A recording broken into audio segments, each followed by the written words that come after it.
Энэхүү бичлэгээр бид генийн инженерчлэлийн аргаар ургуулсан биотехнологийн бүтээгдэхүүн болох бета-каротинаар баялаг алтан будааны тухай сонирхуулъя. Эхлээд биотехнологийн талаар мэдээлэлтэй болцгоё. Биотехнологи нь ямар нэгэн биологийн систем эсвэл организмыг ашиглан хэрэгцээтэй бүтээгдэхүүнийг бий болгох эсвэл сайжруулах процесс юм. Маш олон салбарт энэхүү процесс нь ашиглагдаж байгаагаас хүнсний биотехнологи буюу шар биотехнологийн салбарыг онцолж байна. Учир нь бидний эрүүл мэнд, цаашлаад амьдрал тэр чигтээ идэж буй хоол хүнсний шууд хамааралтай.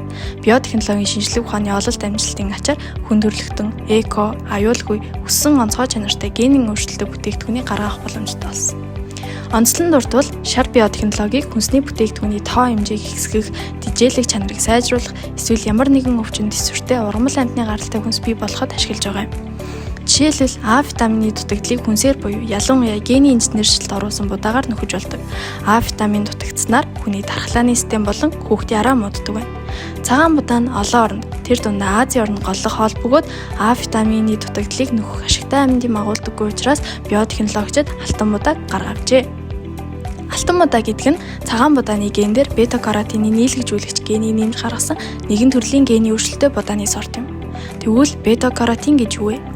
Бета-каротин нь зарим төрлийн ургамал, жимс жимсгтнүүдэд элбэг агуулгадаг бөгөөд улаан олбор шар өнгийн будагч бодис бөгөөд энэхүү будагч бодисын нөлөөгөөр алтан будаан шаргал өнгийг үзүүлдэг. Алтан будааг идэх үед бета-каротин буюу провитамин А нь бета-каротин деоксигеназа гэх энзимийн тусламжтайгаар А витамин болж хувирдаг.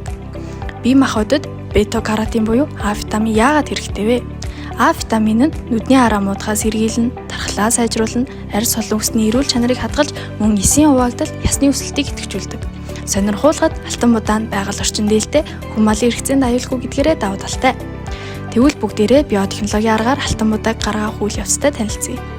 Эхлээд эрдэнэ шишийн эсээс бета-каротины генийг рестриктаза энзимээр хайчлан аваад агробактерийн цагирах ДНК-д лигаза энзимээр наана. Үүний дараа рекомбинант ДНК-г цагаан будааны ургамлын үр хөврөлд оруулснаар бета-каротинаар баялаг алтан будаагаа гаргаж авна.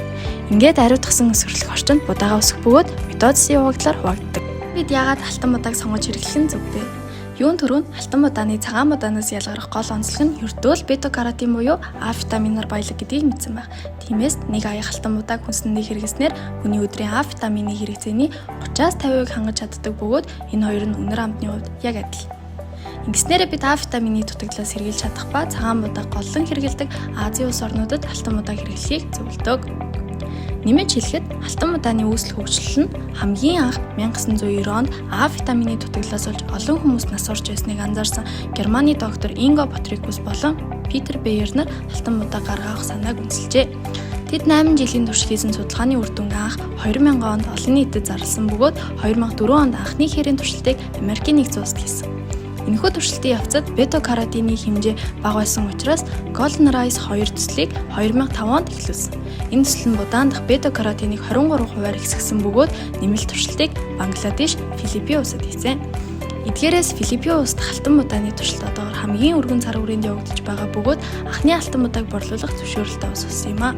Энэхүү алтан будааны төсөл нь одоо хүртэл дэлхийд дахин судлагдаж байгаа ажээ. Энэ хүрээд бидний бэлтгэсэн бичлэг өндөрлөж байна.